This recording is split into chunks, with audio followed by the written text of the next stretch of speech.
दोस्तों आज middle east में चल रहे संघर्ष से जुड़े 4 बड़े खबरें आप तक पहुंचाऊंगा। ये 4 बड़ी खबरें कौन सी हैं पहले वो आपको बता देता हूं। खबर नंबर 1 कि इजरायली पत्रकारों के जैसे ही टेलीग्राम अकाउंट हैक होते हैं उसके फौरन बाद इजराइल में हड़कंप मचा है। अब हालात ये हो गए हैं कि नेतन्याहू की सरकार के बड़े बड़े मंत्रियों से लेकर पूरी की पूरी फौज, बड़े बड़े अधिकारी ईमेल और व्हाट्सएप इस्तेमाल करने से डर रहे हैं।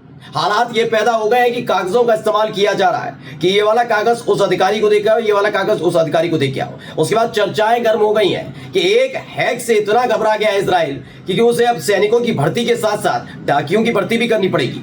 खबर नंबर 2 है वो ये कि ईरान के बाद पाकिस्तान ने भी नोटम जारी कर दिया है। नोटम क्या है, क्यों जारी किया जाता है, उससे क्या आशंकाएं होती हैं वो आपको बताऊंगा। लेकिन सवाल ये उठने लगा है कि ईरान के फौरन बाद ही पाकिस्तान ने जो एक कदम उठाया है क्या वाकई कुछ बड़ा होने जा रहा है। खबर नंबर 3 जो है वो ये कि अभी हाल ही में मैंने आपको खबर बताई थी कि अमेरिका ने कतर और बहरीन में अपने B-52 स्ट्रेटेजिक बॉम्बर और F-16 फाइटर जेट की पूरी खेप उतार दी है। उसके बाद ईरान हरकत में आ गया है और ईरान ने अपने सबसे बड़े कार्गो प्लेन को रूस में भेज दिया है। सवाल उठने लगा है ये कार्गो प्लेन वहां क्या करने गया, क्या रूस से भारी तादाद में हथियार ईरान आने जा रहे हैं। खबर नंबर 4 जो आज की सबसे बड़ी खबरों में से एक है वो खबर नंबर 4 ये है कि हिजबुल्लाह के बाद गजा की तरफ से बड़े जबरदस्त हमले इजराइल पर किए जा रहे हैं और अब इजराइल की तरफ से भी माना गया है कि गजा के अंदर जो लगातार मस्जिद और इमारतों को उनके अपने सिपाही, उनके अपने सैनिक निशाना बना रहे थे उनमें से 3 मार गिराए गए। इसके साथ कई और बहुत सारी अपडेट है वो अपनी इस पूरी वीडियो में दिखाऊंगा, आखिर तक बने रहिएगा। नमस्कार, मैं हूं प्रज्वल गौतम और आप देख रहे हैं the live TV. The live TV, सच सबसे आगे। मैं अपनी इस वीडियो की शुरुआत करूं उससे पहले एक छोटी सी अपील आपसे करना चाहूंगा।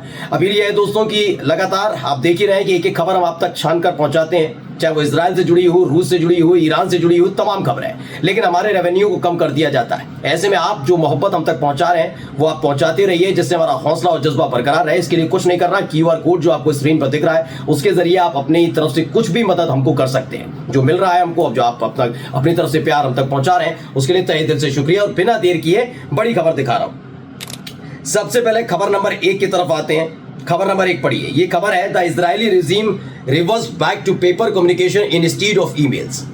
इसमें हिंदी में पूरा मैं बताऊंगा, अंग्रेजी में लिखा है लेकिन हिंदी बताता हूं। इजरायली शासन ईमेल के बजाय अब कागज पत्थर पर उतर आया, यानी कागजों के जरिए नोट लिख लिख कर भेजे जा रहे हैं कि फलाना अधिकारी को दिया ना, फलाना मंत्री को दिया ना, ये नेतन्याहू तक पहुंचाना, ये तमाम चीजें की जा रही है। दरअसल इसके पीछे की कहानी ये कि 1-2 दिन पहले मैंने आपको खबर दिखाई थी कि कैसे जो टेलीग्राम अकाउंट है, कई पहले एक पत्रकार का हुआ, फिर पता लगा कि दूसरे पत्रकार का हुआ, जो इजरायली चैनल है चैनल 12 उसके पत्रकारों का एक एक करके हैक होता गया। जो कासिम सुलेमानी है उनका फोटो DP पर लग गया और कई तरह के मजाक उड़े गए। इसमें पता लगा कि सबसे ज्यादा कम्युनिकेशन की बात करने वाला, टेक्निक की बात करने वाला इजराइल पूरी तरह से यहां ध्वस्त होता हुआ नजर आया।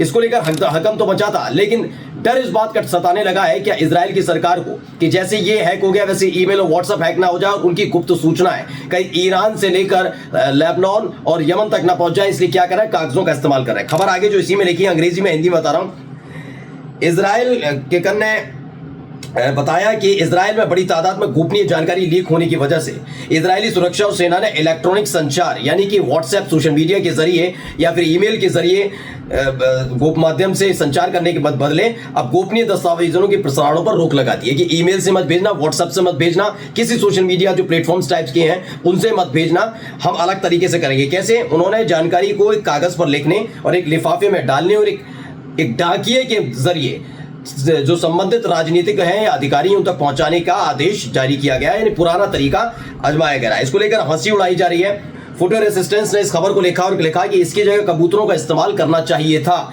इसकी मजाक उड़ाई जा रही है। पहले भी मजाक उड़ रही थी, लगातार खिल्ली उड़ रही थी इजराइल की कि हो क्या रहा है। टॉम एंड जेरी वाला मैंने बताया था, अभी ड्रोन वाला भी। उसके बाद आपको देखा कि खिल्लियां उड़ाई जा रही थी, कैसे अभी अटैक किया गया था इजराइल की तरफ से ईरान पर, तो ईरान के लोग छत पर चढ़ गए थे और मिसाइल ढूंढ रहे थे। ऐसे इस बात को लेकर भी अब लोग चुटकी लेने लगे हैं कि हो क्या रहा है। इससे बढ़िया तो कबूतरों का इस्तेमाल करिए, क्योंकि आपके यहाँ तो अभी सैनिक ही कम पड़ रहे हैं। अब आपको डाकियों की जरूरत पड़ेगी तो इतना सारा बोझ कैसे लाद पाएंगे। तो एक बड़ा झटका इजराइल को ये लगा है। अब दूसरी बड़ी खबर दिखा रहा हूं। मैडमैन न्यूज ने इसको छापा और क्या लिखा, पाकिस्तान ने आगामी यानी Pakistan has issued a 1500 kilometre NOTAM regarding an upcoming missile test. Pakistan ने आगामी मिसाइल परीक्षण को लेकर 1500 किलोमीटर का नेटवर्क जारी किया है। ये मैन न्यूज की है।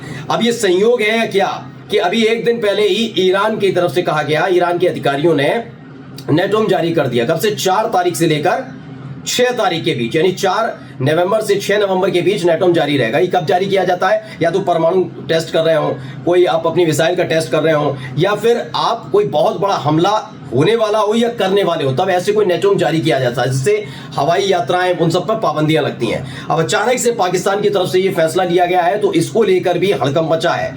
सवाल उठने लगा है अचानक ईरान जैसे ही करता है उसके दूसरे दिन पाकिस्तान नेटवर्क जारी करता है कि क्या वाकई पाकिस्तान और ईरान के बीच कोई बातचीत हुई है और उसके बाद ये फैसला लिया गया है। इस पर एक नजर बनी हुई है कि आखिरकार पाकिस्तान की भूमिका इन सब चीजों के बीच क्या है।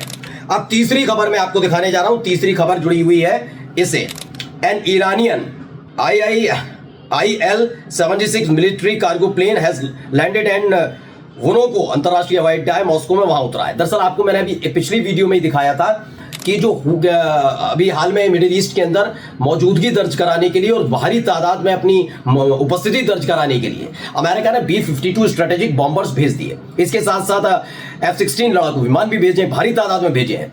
मैं पहले ही कह रहा था जैसे ही ये खबर पहुंचेगी मिडिल ईस्ट के अलग अलग हिस्सों में, तो चीन रूस के साथ साथ ईरान कोई बड़ा कदम उठाएगा। देखिए खबर आ गई, ईरान ने कदम उठाया।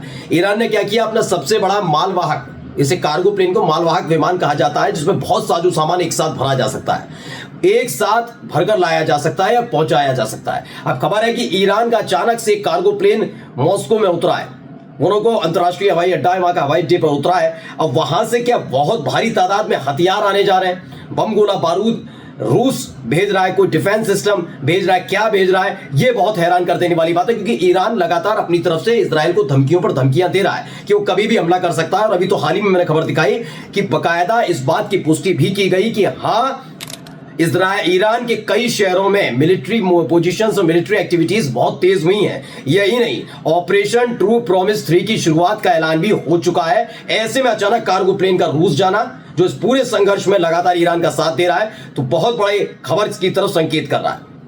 आइए एक और खबर दिखाता हूं जिसका मैंने जिक्र किया था कि भाई अभी आपको हाल ही में दिखाया कि मैंने हिजबुल्लाह ने कल कैसे बड़े हमले कर दिए, उसके ऊपर दिखाया था मैंने। हिजबुल्लाह ने हमला भी किया, बहुत तमाम चीजें हुई, बम गोला बारूद, फिर तेल अवीव से तस्वीरें आना।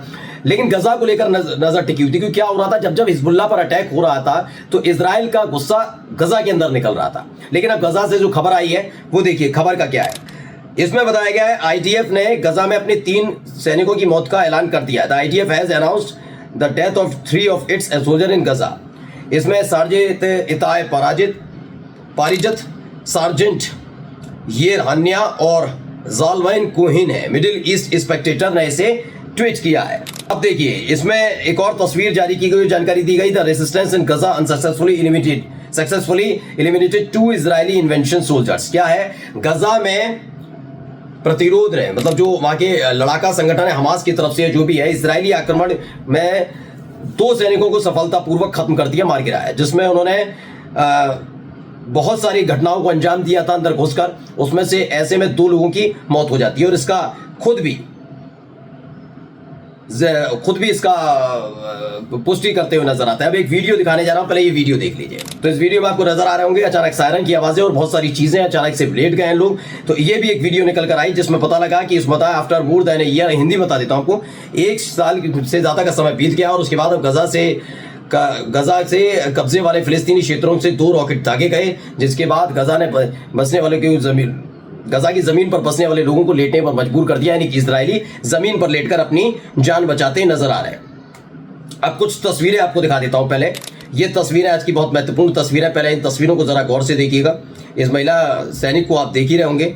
इस महिला सैनिक के साथ साथ आप देखिए, ये बैठ कर फोटो खिंचवा रही है, पोज दिया जा रहा है, ठीक है।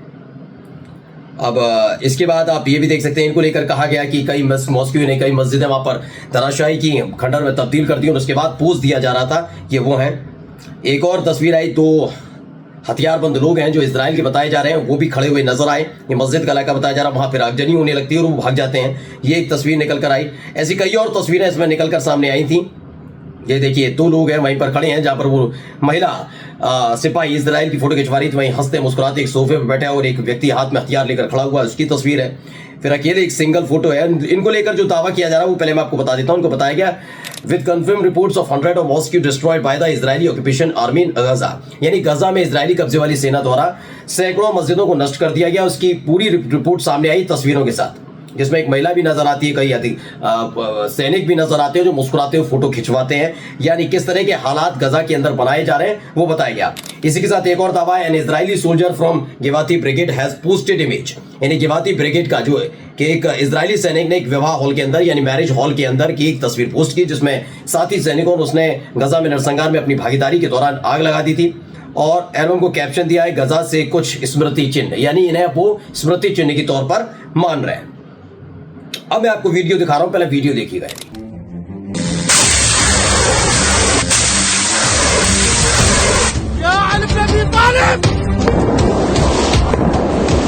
तो धमाके की आपने आवाज ही सुनी होगी। अब देखिए इसमें धमाके के साथ साथ लगातार सायरन बहुत सारी चीजों की बात है। इराक प्रेस टीवी ने इसे ट्वीट किया है, लिखा था इस्लामिक रेसिस्टेंस इन इराक। क्या कहा गया? इराक में इस्लामिक जो रेसिस्टेंस है, लड़का है, उन्होंने कब्जे वाले इलियट में महत्वपूर्ण लक्ष्यों की ओर ड्रोन लॉन्च किए, यानी ड्रोन से बड़ा हमला किया गया है, ये दावा प्रेस टीवी ने किया है।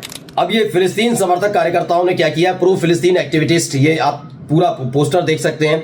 इस पोस्टर को चिपकाया जा रहा है अलग अलग, लेकिन ये कहाँ हो रहा है ये आपको बता देता हूँ। ये न्यूयॉर्क सिटी में हो रहा है और न्यूयॉर्क सिटी में ये किया जा रहा है। न्यूयॉर्क में भी नाराजगी लगातार बनी हुई थी कि क्या हालात पैदा की। तो इस तस्वीर में, इस वीडियो में आप देख सकते हैं ये अलग अलग पोस्टर्स लगे हुए हैं अलग अलग जगह और ये पोस्टर चिपका दिए जाते हैं। कोई भी आता है वहाँ poster and the genocide on Gaza now. इसको लेकर जो दावा किया जा रहा है वो खबर ये है कि फिलिस्तीनी समर्थक कार्यकर्ताओं ने फिलिस्तीन के समर्थन में न्यूयॉर्क शहर के चारों तरफ अब गजा पर नरसंहार खत्म करें लिखा हुआ एक स्टिकर चिपका दिया है। यानी लगातार सपोर्ट फिलिस्तीन को मिलता जा रहा है। एक बताया गया people across Iran mark 13 of urban on Iranian calendar. ये आप वीडियोस देख सकते हैं, तस्वीरें देख सकते हैं। इसे भी प्रेस टीवी ने ट्वीट किया, लिखा पूरे ईरान में लोग अब ईरानी कैलेंडर पर अबान के 13वें दिन को वैश्विक यानी कि international day of struggle against global arrogance के रूप में मनाते हैं। इसका मतलब क्या है जरा इसको भी मैं बता देता हूं। इससे पूरी तरीके से समझाया गया। अबान 13-15 ईरानी कैलेंडर पर वैश्विक अहंकार यानी कि national day of fight against global arrogance के तौर पर मनाया जाता है। इसको कैसे मनाया जाता है? ये ईरान में वाशिंगटन के प्रभुत्व और हस्तक्षेप के विरोध में तेहरान में अमेरिकी दूतावास को कब्जा करने का प्रतीक है, जिसे जासूसी का अड्डा कहा जाता था। उसके बाद ये हर साल ऐसे मनाया जाता है। अब एक आखिरी खबर जो पहले भी मैंने बताई लेकिन ये बताना बहुत जरूरी है। इसमें दावा किया गया है new Kuwaiti company Americana restaurant, ये बताया गया है न्यू नया मध्य पूर्व को सबसे बड़ी fast food franchise Kuwaiti company Americana restaurant ने इजराइल से जुड़े ब्रांडों के वैश्विक बहिष्कार के कारण 9 महीने में मुनाफे में इतनी गिरावट यानी 48.2% की गिरावट के साथ $117.4 मिलियन की गिरावट दर्ज की गई है। यानी कि वहां भारी नुकसान भी इनको उठाना पड़ रहा है। यानी एक तरफ ये सब चीजें हो रही हैं और दूसरी तरफ क्या हो रहा है ये बता ही दिया मैंने आपको। तो अलग अलग दावे, अलग अलग चीजें निकलकर सामने आ रही हैं। पूरी अपडेट में आपके सामने लेकर आया। जरूर कमेंट करके बताइएगा कि क्या आपको लगता है जिस तरह से ईरान खुद इजरायली समाचार पत्र वेबसाइट मान रहे हैं कि इंटेल यानी कि उन्हें सूचनाएं मिली कि ईरान बड़ा हमला करने जा रहा है। ईरान का अलग अचानक से कार्गो प्लेन पहुंच जाता है, रूस पहुंच जाता है, वहीं अमेरिका अपनी मौजूदगी मिडिल ईस्ट में दर्ज कराता है। क्या वाकई अगले 24 से 48 घंटों में कुछ बड़ा होने जा रहा है? नमस्कार। द लाइव टीवी, सच सबसे आगे।